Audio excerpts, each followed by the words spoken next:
یہ میرا چنا ہوا وسیلہ ہے کہ میرا نام غیر قوموں پر ظاہر کرے۔ ہمارے لیے آج کی پہلی تلاوت رسولوں کے اعمال اس کا 9واں باب پہلی تا 20ویں آیت مقدسہ تک۔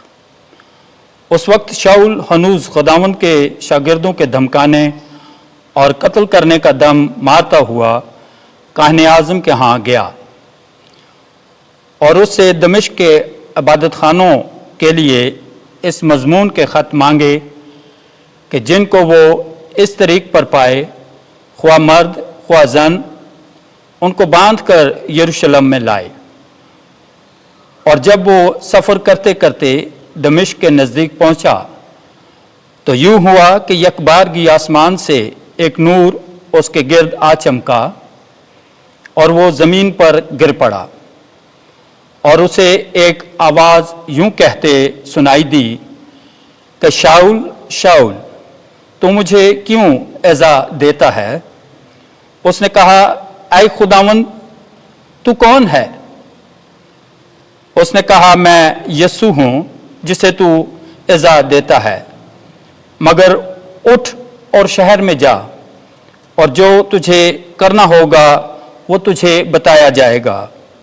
جو آدمی اس کے ہمراہ تھے وہ حیران ہو کر کھڑے رہ گئے، کیونکہ آواز تو سنتے تھے مگر کسی کو دیکھتے نہ تھے۔ اور شاؤل زمین پر سے اٹھا، اور جب اس نے آنکھیں کھولیں تو اس کو کچھ دکھائی نہ دیا۔ تب وہ اس کا ہاتھ پکڑ کر اسے دمشق میں لے گئے، اور وہ وہاں 3 دن تک نابینا رہا اور نہ کھاتا اور نہ پیتا تھا۔ اب دمشق میں حننیہ نامی ایک شاگرد تھا، اور خداوند نے رویا میں اسے کہا، اے حننیہ۔ وہ بولا، اے خداوند میں حاضر ہوں۔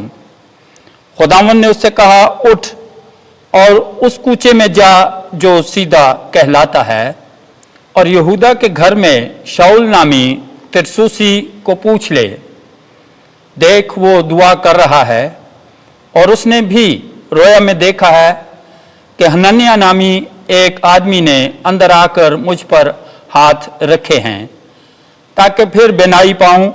مگر حننیہ نے جواب دیا کہ اے خداوند، میں نے بتیروں سے اس شخص کی بابت سنا ہے کہ اس نے یروشلم میں تیرے مقدسوں کے ساتھ کیسی کیسی برائیاں کی ہیں، اور یہاں بھی اس نے سردار کاہنوں کی طرف سے اختیار پایا ہے کہ ان سب کو باندھ لے جو تیرا نام لیتے ہیں۔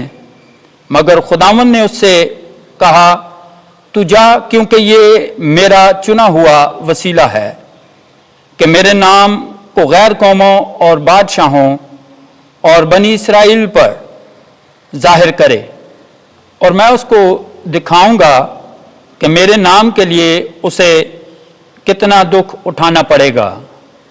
تب حننیہ گیا اور اس گھر میں داخل ہوا اور اس پر ہاتھ رکھ کر کہا، اے بھائی شاؤل، خداوند یعنی یسوع نے مجھے بھیجا ہے جو تجھ پر اس راہ میں ظاہر ہوا جس سے تو آیا تھا، تاکہ تو پھر بینائی پائے اور روح القدس سے بھر جائے۔ اور فی الفور اس کی آنکھوں سے جھلی سی گر پڑی اور وہ بینا ہو گیا، اور اٹھ کر بپتسمہ پایا، پھر کچھ کھا کر طاقت پائی۔ اور وہ کئی دن ان شاگردوں کے ساتھ رہا جو دمشق میں تھے، اور وہ فوراً عبادت خانوں میں یسوع کی منادی کرنے لگا کہ وہ خدا کا بیٹا ہے۔ پاک کلام کے پڑھے اور سنے جانے پر خدا کی برکت ہو۔ خدا کا شکر۔ زبور 117 جماعتی جواب، ہیلیلویا ہیلیلویا۔ اے سب قوموں خداوند کی حمد کرو، اے سب امتوں اس کی توصیف کرو۔ جماعتی جواب، ہیلیلویا۔ اس کی رحمت ہم پر استوار ہے، اس کی وفا ابد تک قائم ہے۔ جماعتی جواب، ہیلیلویا آمین۔ خداوند آپ کے ساتھ ہو۔